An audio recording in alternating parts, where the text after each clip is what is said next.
Shalom. Kembali kita mempelajari kebenaran firman Tuhan. Kita akan mempelajari Lukas 6 ayat 37 sampai 38. Lukas 6 ayat 37 sampai 38. Saya beri judul standar ganda. Lukas 6 ayat 37 sampai 38. Saya akan membacakan. Janganlah kamu menghakimi, maka kamu pun tidak akan dihakimi. Dan janganlah kamu menghukum, maka kamu pun tidak akan dihukum. Ampunilah dan kamu akan diampuni. Berilah dan kamu akan diberi.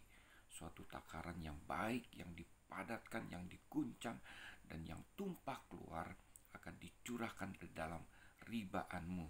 Sebab ukuran yang kamu pakai untuk mengukur akan diukurkan kepadamu. Bapak, Ibu, saudara-saudara yang saya kasihi, hari ini kita belajar satu topik di mana kita sering menemukan di dalam kehidupan kita. Sekalipun kita sudah hidup sebagai orang-orang percaya, orang-orang yang hidupnya mengasihi Tuhan, ya, yang disebut juga dengan orang Kristen. Kita datang ke gereja oleh karena kita sebagai orang-orang percaya kepada Yesus sebagai Tuhan dan juru selamat di dalam kehidupan kita. Dan apa yang kita alami di dalam kehidupan kita adalah kemurahan Tuhan.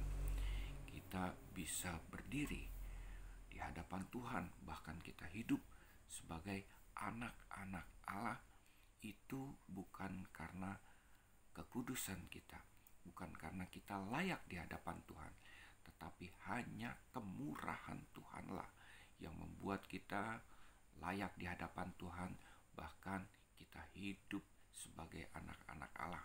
Ya, dari hari ke hari perjalanan kehidupan kita, itu pun juga kemurahan Tuhan.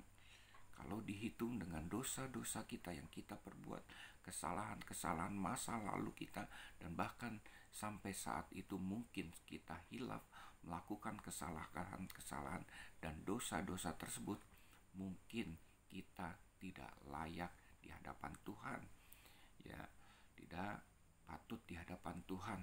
Kita tidak layak untuk disebut sebagai anak-anak Allah, tetapi hanya kemurahan Tuhanlah kita bisa layak di hadapan Tuhan. Nah, Bapak, Ibu, saudara-saudara yang saya kasihi, orang-orang percaya hidup oleh kemurahan Tuhan. Ya, Tuhan layakkan, Tuhan patutkan dalam kehidupan kita sebagai orang-orang yang percaya, yang hidupnya benar-benar diberkati Tuhan. Ya, hidupnya dipelihara Tuhan. Bapak, Ibu, saudara-saudara yang saya kasihi, terkadang apa yang kita tuai ini tidak sebanding dengan apa yang kita tabur. Terkadang sebagai orang percaya, hidup kita bukan menabur kebaikan, tetapi kita suka menghakimi orang lain, kita benci orang lain, kita menuntut pengampunan orang lain, kita menuntut orang lain berubah. Dan seharusnya hidup kita tidak berhak untuk menerima kemurahan Tuhan. Hanya anugerah Tuhan yang membuat kehidupan kita bisa menerima kemurahan demi kemurahan di dalam kehidupan kita. Tetapi bukan berarti kalau kita menerima kemurahan Tuhan, hidup kita tidak berubah. Bapak, Ibu, saudara-saudara yang saya kasihi, kalau kita menghakimi orang lain, menuntut pengampunan daripada orang lain, Bapak, Ibu, kita tidak akan menerima kemurahan Tuhan. Kita menerima kemurahan Tuhan karena kita hidup berdasarkan prinsip yang Tuhan berikan di dalam kehidupan kita. Jangan kita menuntut orang lain mengampuni kita, sementara kita tidak mengampuni orang lain. Jangan menuntut orang mengasihi kita, sementara kita tidak mengasihi orang lain. Apa yang kita perbuat di dalam kehidupan kita, Bapak, Ibu, saudara-saudara yang saya kasih, terutama untuk orang-orang yang belum percaya, itu juga akan terjadi di dalam kehidupan kita. Terutama untuk orang-orang yang belum percaya Yesus sebagai Tuhan dan Juru Selamat. Orang yang belum percaya sungguh-sungguh, orang Kristen hanya datang ke gereja, tetapi hidupnya tidak mengandalkan Tuhan, tidak beriman Dan di dalam perjanjian lama sering terjadi apa yang dia tabur itulah yang dia tuai. Ya, seperti di dalam Hakim-Hakim 1 ayat 6 sampai 7, kisah Adoni Bezek.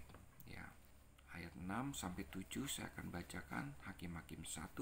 Tetapi Adoni Bezek melarikan diri, lalu mereka mengejarnya, menangkapnya dan memotong ibu jarinya dari tangannya dan dari kakinya. Jadi musuh-musuh dari Adoni Bezek ini ketika menangkap Adoni Bezek, Bapak Ibu, apa yang terjadi? Ya, ibu jari, kaki, dan tangannya dipotong oleh musuhnya. Kenapa itu terjadi? Ayat 7 dikatakan, kata Adoni Bezek, ada 70 orang raja, 70 raja dengan terpotong ibu jari, tangan, dan kakinya memungut sisa-sisa makanan di bawah mejaku.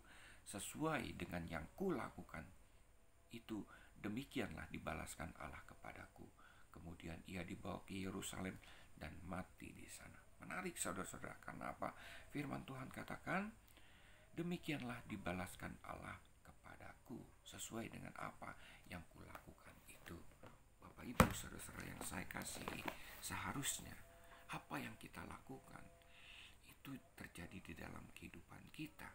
Kita tabur itu ya, kemudian kita akan menuai apa yang kita tabur, Bapak Ibu.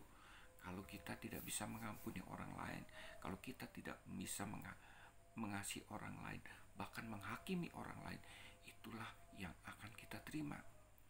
Tetapi hanya anugerah Tuhanlah yang membuat kita menikmati kemurahan Tuhan di dalam kehidupan kita. Tetapi bukan berarti kita menganggap kemurahan Tuhan itu adalah barang yang murah, yang bisa kita permainkan. Sekali lagi, apa yang kita tabur itulah yang kita tuai. Banyak orang ya menghakimi orang lain.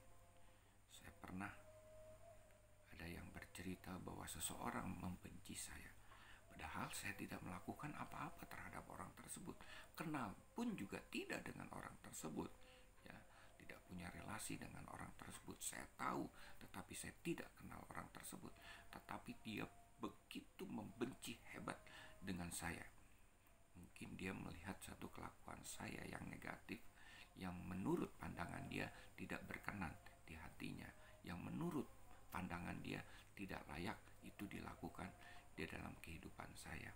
Orang tersebut sedang menghakimi. Mungkin saya pun juga demikian, seperti itu. Ya, saya menghakimi orang lain, ya, mempunyai a priori kepada orang lain. Dan perhatikan, memang kita hidup di dalam kemurahan Tuhan, tetapi apa yang kita tuai, apa yang kita tabur, pada akhirnya kita akan tuai. Sekalipun kemurahan Tuhan tetap ada di dalam kehidupan kita. Bapak Ibu saudara-saudara yang saya kasihi, jangan kita hidup dengan standar ganda. Ingat bahwa kemurahan Tuhanlah yang membuat kita hidup berdiri sampai sekarang ini. Tuhan memberkati. Shalom.